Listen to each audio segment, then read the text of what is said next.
Welcome to Numb Bills Fan Podcast, episode number 242. I'm your host, David Palermo, today, and I can't wait to dive into it. If you don't know, follow on Instagram and Twitter, wherever you like. We have a lot of announcements coming up this season. It's a slow, methodical build here at Numb Bills Fan Podcast, and we have people coming along. Mike Smith, Fantasy Smitty. Hopefully going to try calling him, see if he picks up. He had a wedding last night. And if you're tuning in, it's like literally 11:09 before the game. And the Bills are about to play the Jets. So season opener, episode 242. I am stoked to get back on the rails. We got Icy Vic lined up this season to be in touch. There's a new show coming called Football. That's going to be a channel.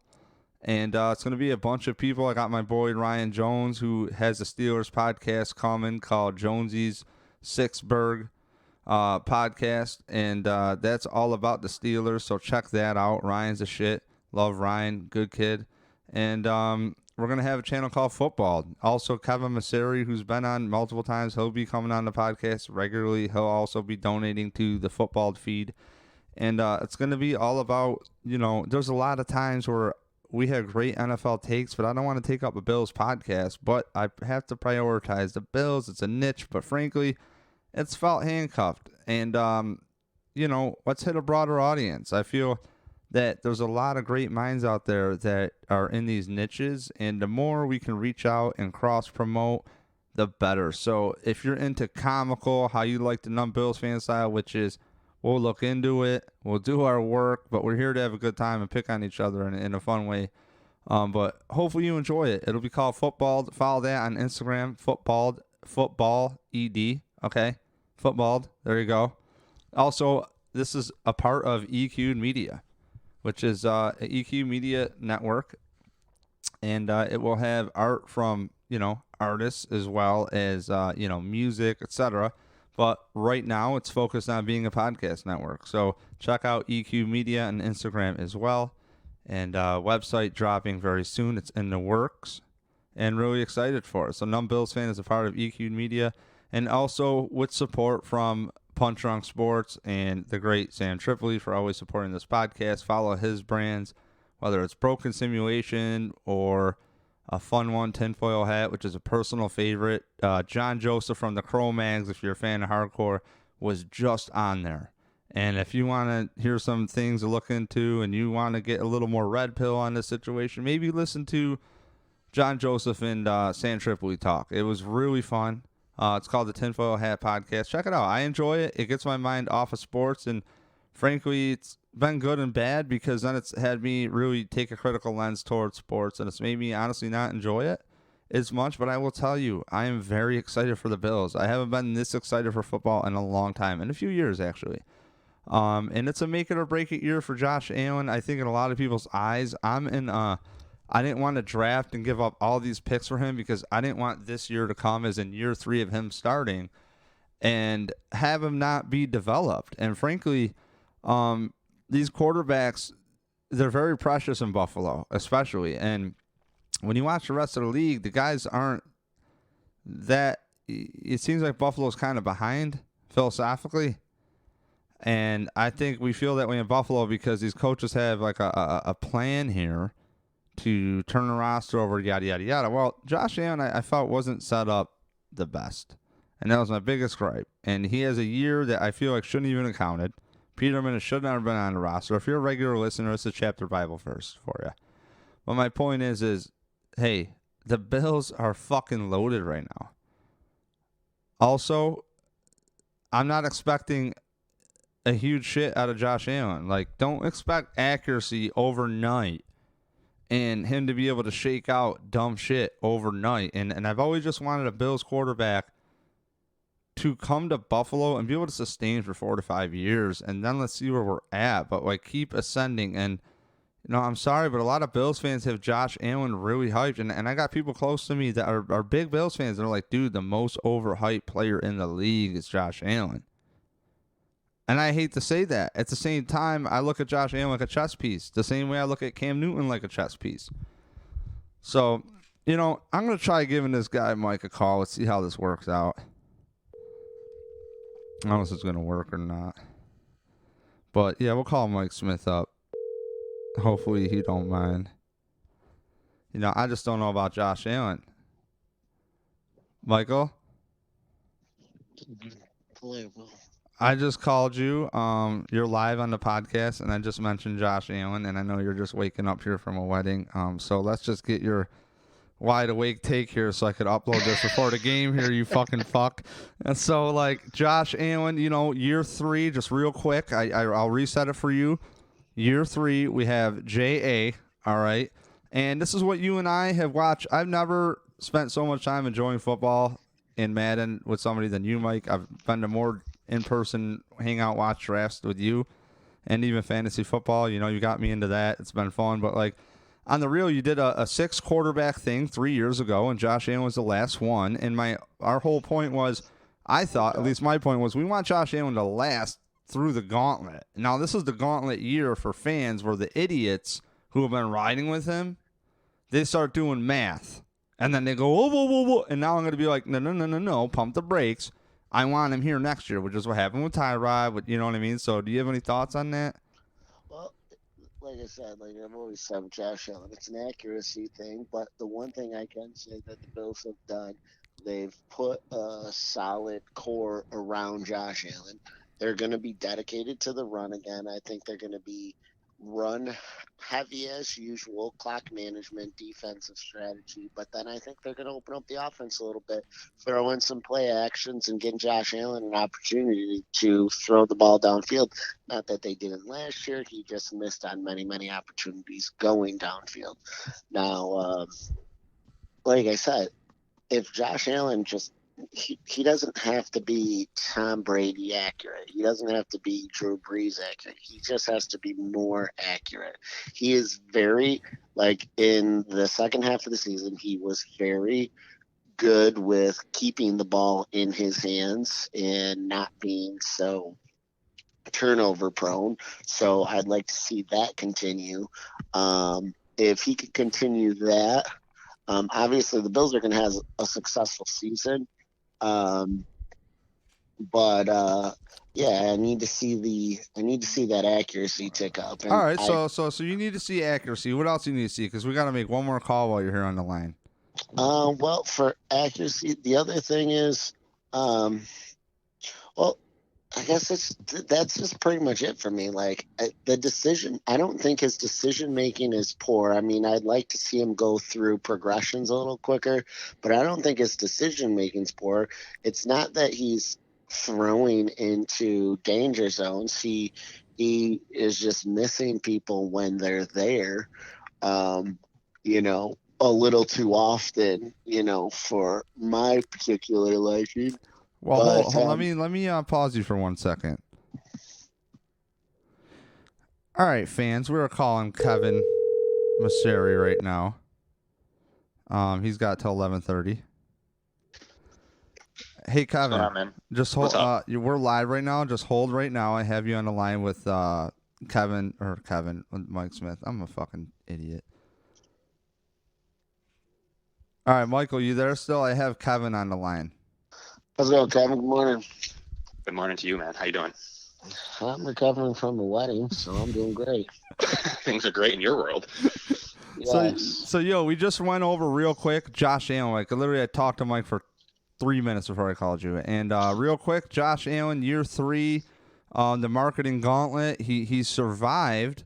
And I was just pretty much making a point in my eyes, like, very precious on the resources given up because, you know, I've talked to people close, and they think he's the most overhyped quarterback, and I'll say that for the guy when he comes on in the league, pretty much. And long story short, dude, I feel that, you know, this is where the average dumb fans start looking at year 3, and they go, whoa, pump the brakes. Like, give him another couple of years, you know. So I didn't know. Kevin, what are your thoughts with the Allen year going into it? I feel like it's the elephant in the room. They have a roster around him. Here we are. Game 1, and yeah. I don't think the Jets are something to sleep on, frankly, and that's you too, Mike, after Kevin. Well, first of all, it depends what they're considering him overrated for. Is there a certain skill set or trait or because generally, if you look down whatever statistical number you want to look at, PFF, I think it's a hype. It's an overall hype sentiment. Okay, the hype, and it is more Bills fans tilted. It's definitely more Bills fans, but I think it's an upstate New York thing, and this is usually the turning point We're the where best we lose. fans in the nation, so I mean, of course, we're going to hype up whoever we got. That's what we do. I mean, I think it depends on if there's a legitimate argument for the overhype of him. I can listen to a few things, but generally I think that his hype is on par. I don't think he's, whether it's fantasy, whether it's certain advanced stats, whether it's normal stats. I haven't heard, obviously I hear some Bills fans think he's going to win MVP, but it's not a large majority by any stretch of the imagination. There's still a good amount of fans that want to see what he can do and what he's able to put together, especially starting today. But it's that moxie, it's that confidence, it's the ability to lead a team, it's the players that like to play for him. Those are intangibles that can make up for maybe some missing accuracy issues. But I don't, Dave, when it comes to Josh Allen, I think he's underrated. I think he's criminally underrated. I think he's the sole purpose that the team made the playoffs last year. I think he's just hard to defend. He has his warts for sure. But if you look at the team underneath the same roster, has a losing record when Josh Allen doesn't play. So I think that's 15-9 as a starter throughout his first two seasons of games he started and completed. I just 1-4 when he doesn't. I just don't think that there's enough there that you can say the roster is so good that that's why the team's winning. Then why didn't they win when he wasn't playing? So those are my arguments for anyone that thinks that he's overrated. Mike, you got something on that, Mike? I mean, I don't really have anything on that. The only thing I'd want to do is I'd want to break down who they were playing when he wasn't on the field for the 1-4. Like, what was the strength of schedule? Who are the teams? And then, obviously, we know the strength of schedule for the teams that he did play, and he has not fared well against playoff caliber teams.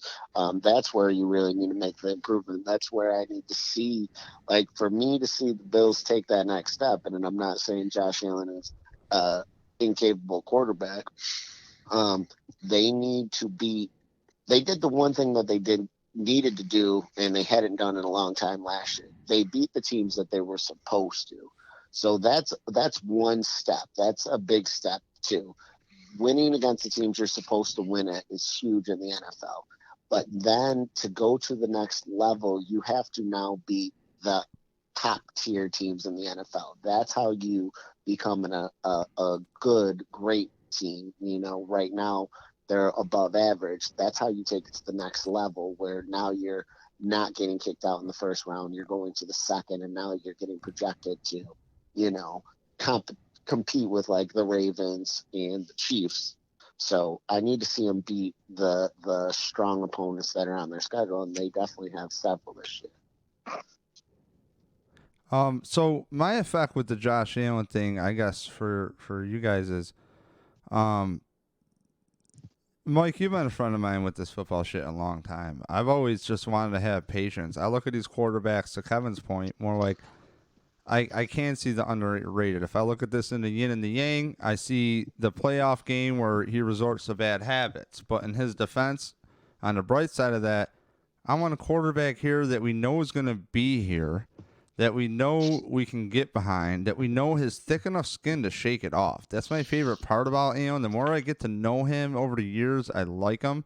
And I just want him to be able to mentally survive, to work out those kinks. And at the same time, I feel like the depth and the way he was set up when Mike and I podcasted about this during the live draft show of the Allen draft, they couldn't have set him up for more failure than they did, frankly. Like, they set him up with dog shit.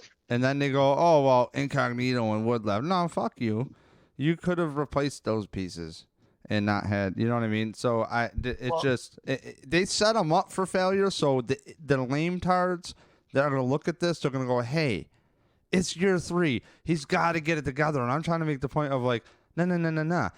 If we're on the Roethlisberger path, he can run it. Up, Dave. What's that? They had a lot of cleanup. I mean, I can definitely say the Beane Juan Beane Castillo cleaning was up the our problem. That was our huge. salary cap issue, like what he's done to manage that team is, I mean, it's actually very, very impressive. I would almost say one of the best turnarounds I've seen of financial situation. was a ripoff. Oh yeah, of course. You There's always going to be ripoffs. I know, Tulare, Murphy. I mean, those are. I mean, you could have spent your money better, but I'm saying where they are financially right now is because of what he's done.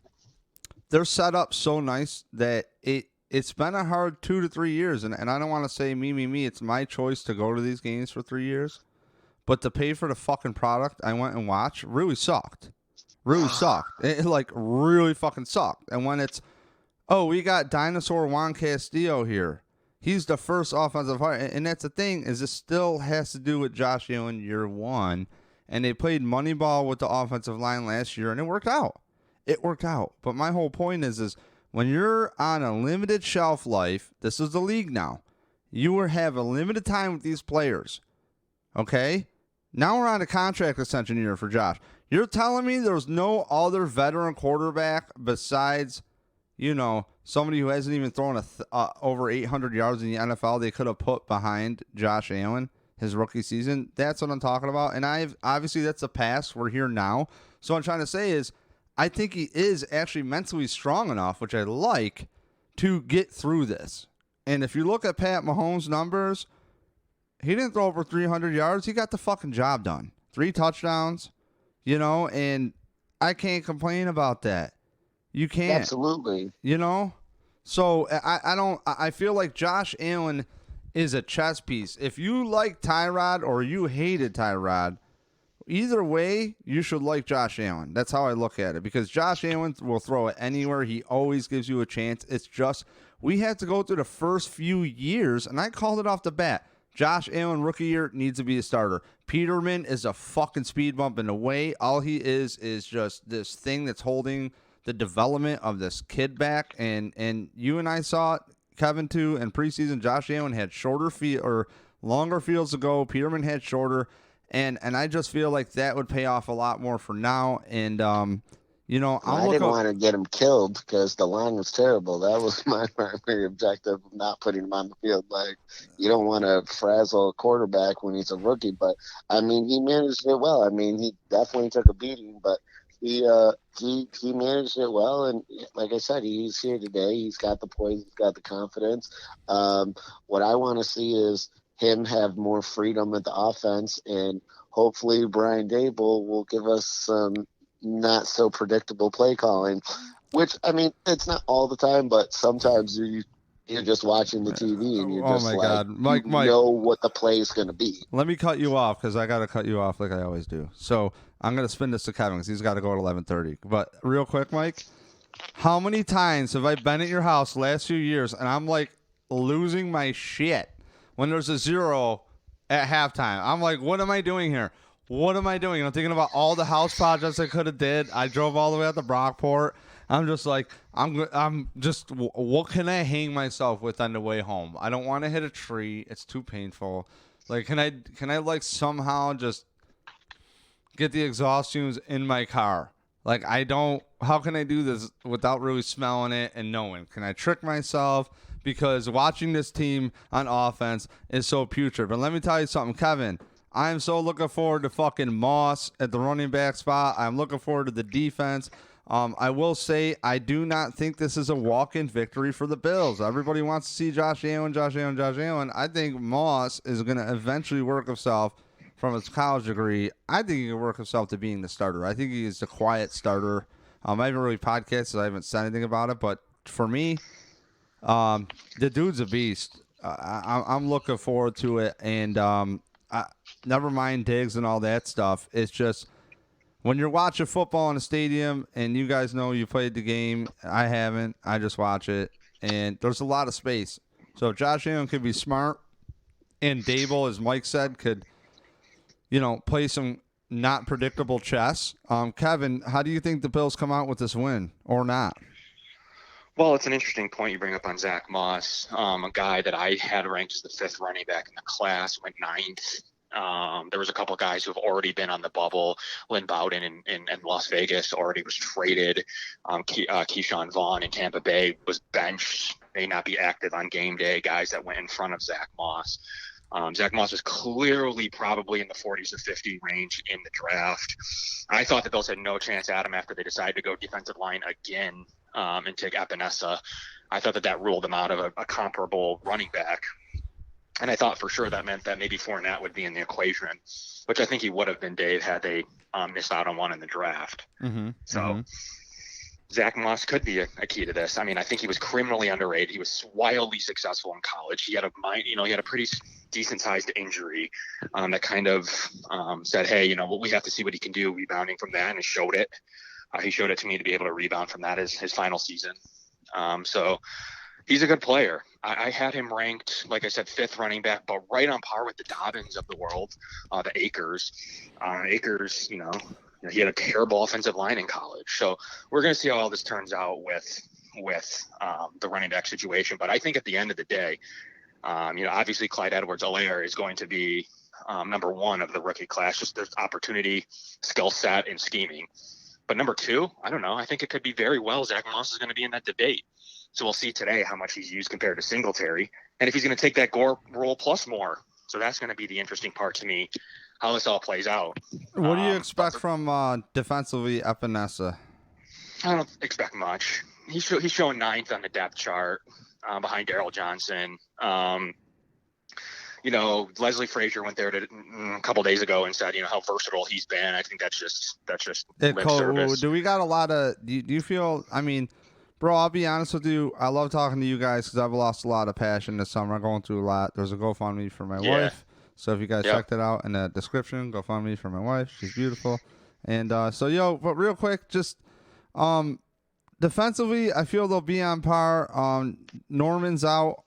Overall, I really feel the elephant in this room, Kevin, is Josh Allen, and I don't want to put pressure on him, but I gotta say before you go, Kevin, I want to get this documented for you to hear, and then I'll let you go unless you have a few more minutes of thoughts. I gotta say, the process for me has been slow and methodical, and that's how we're building this EQ'd media network with Kevin, which I already teased you on the intro, and Mike, and we have Icy Vic joining up with us. We got this new show, Football, coming. And it'll be just this football dump. So when we had these NFL thoughts, because what I want to dive in with you guys is, I would like, before you go, Kevin, a Cam Newton Patriots thought. And I think Cam Newton hasn't even been unlocked. I could be nuts. I've always been, in the beginning, a fan of Cam Newton. And Mike was there for the draft that, I thought he would. I didn't think he would go number 1. I was like the Marcel Darius draft, yeah, sure. Yep, and I was like, oh, they got Clausen. The Bills are going to get him. So Andrew Luck fucked up the Bills draft on that. That said, what do you think, just for a little quick football thought here, what do you think about Cam Newton and the Patriots? I don't think you mess with Bill Belichick and systems. And I'm saying you don't bet against Bill Belichick. Yeah, I mean, I'm on record saying that it's up to Cam, just like we're saying about Josh. That roster is horrible, though, Dave. I will say it's completely gutted. It's not good. They had opt-outs. They had injuries. They just had cutting their 3rd receiver for money purposes. They have 2 running backs that are hurt. Sonny Michel didn't play at all in the training camp series season.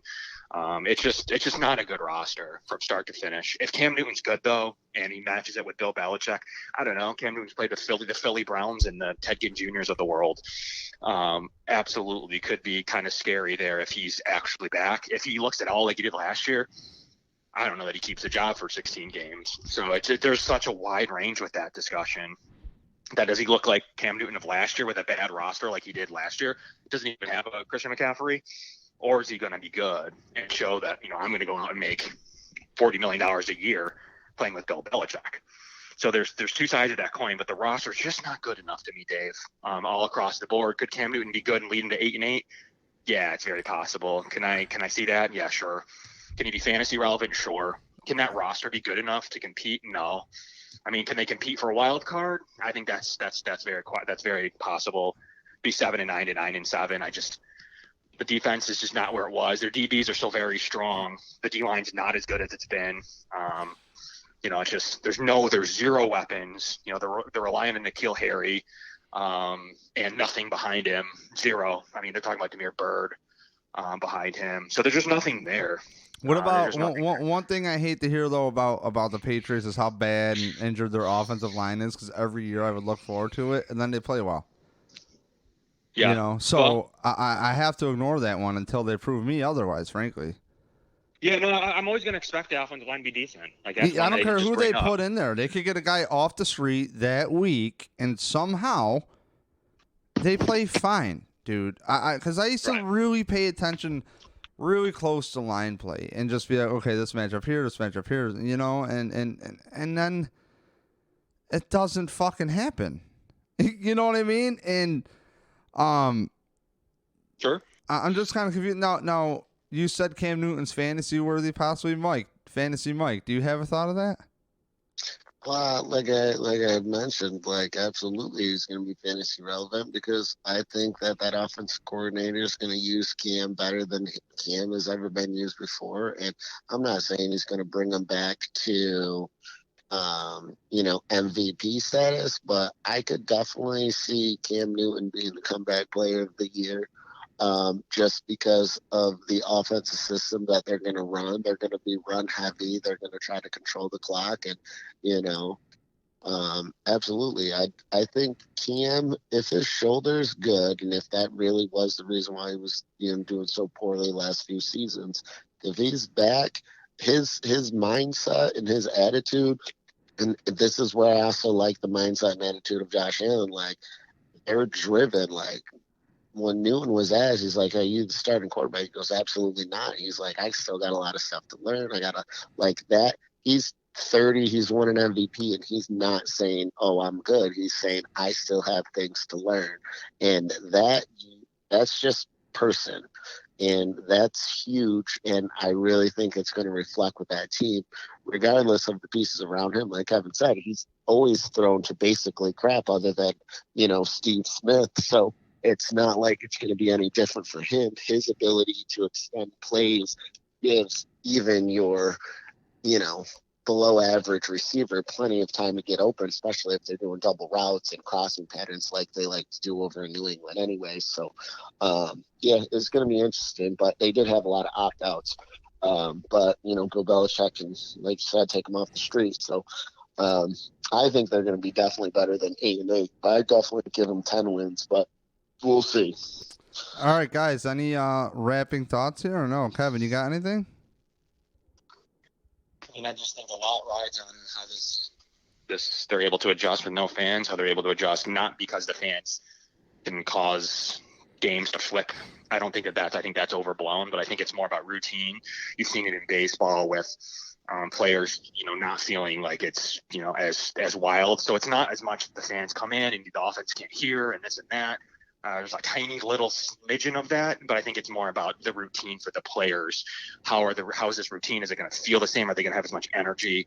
That's the stuff we're going to have to monitor early on in this season to see how that happens. But I think that could play to the hands of the better teams. I think you're going to see less upsets. So that's kind of my hottest take. You asked me for my hottest take, Dave. I think there's less upsets this year. So we're going to have to see if that's true. We're going to see how that has to go. Do the Bills win? Today? Yeah. No, I don't think I think the Jets are beat up. They're coming in with a pretty poor roster. They're missing some defensive talent. They don't have anything on the, now we're talking about Sam Darnold and Adam Gase. We're not talking about Cam Newton and Bill Belichick. I don't see it personally. Le'Veon Bell would have to be very, very good, and the Bills would have to have no answers. They updated their offensive line more than any other team this year. So they pulled a weaker version of what the Bills did last year. We'll see what Mekhi Becton is, but he's going to have his hands full against Jerry Hughes. It's lots riding on the line of the offensive line of the New York Jets, Le'Veon Bell. Outside of that, I don't see a way they get it done. If the line's good and Bell's good, no, you're right, Dave. It could be a little closer than people think. Mike, what do you think? Well, judging by the last 6 games of the season after Sam Darnold got healthy last year, he was top 10 quarterback every single week.